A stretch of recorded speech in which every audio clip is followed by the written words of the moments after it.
All right, guys, so I got Cinco here with me, and his owner asked a really good question about the use of treats and for how long.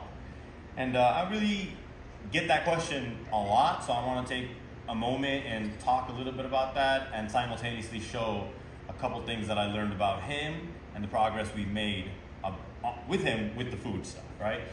I believe that the use of food is, if the dog is interested in food, it is very necessary to use food until you get behaviors that start becoming automatic, right? For example, Cinco. Yes. Good job, good boy. So for example, right there, I called him, he's exploring some stuff over there, I called him by his name, he came over and instead of jumping on me or doing whatever, he automatically sits. I didn't teach him that, but I did teach him that, but I didn't teach him that on purpose, right? I simply allowed him to learn that on his own. Okay, now that's the main focus of this video. How did he learn it on his own? Because he has such a big food drive, he has such a high food drive, he's like a little Sherlock Holmes, he's like a little detective in there. He's trying to figure out at all times, how do I get this information? How do I get that food from this man?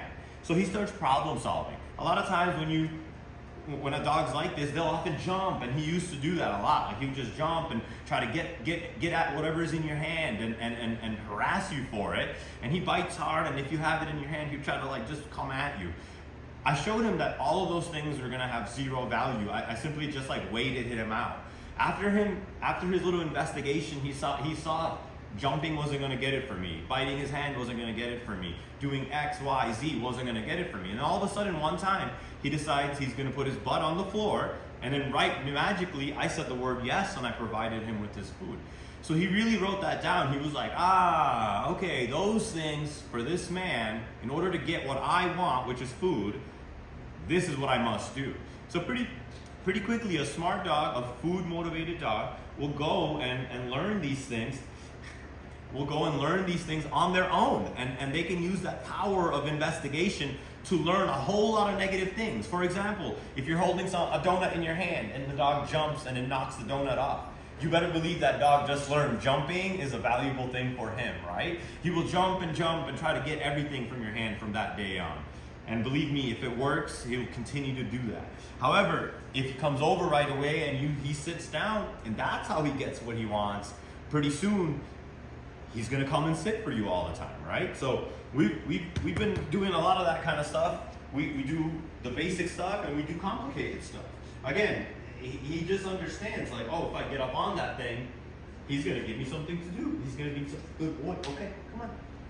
And in that way, that's how come he's staying so engaged with me too. He's always like, this guy is interesting. If I can just figure him out, I know I can work him and get what I want. And that's kind of the essence of why we like to use food throughout the training process, because it gives these, yes, buddy. It teaches a dog how to produce his own motivation to work and interact, okay? And I'm not using the food in my hand to beg him for something. He just simply knows that now he's doing patience. Yes, good boy. And we did all this without saying no to him. We did all this. I don't even have a leash on him or anything. Good boy. He's taught himself all of this simply by investigating me and me being a vessel in his thought process there, and just like guiding him subtly through this while he comes up with these decisions on his own.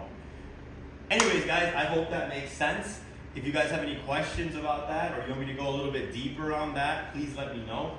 I'll be happy to go over it. Otherwise, thanks for watching. Okay.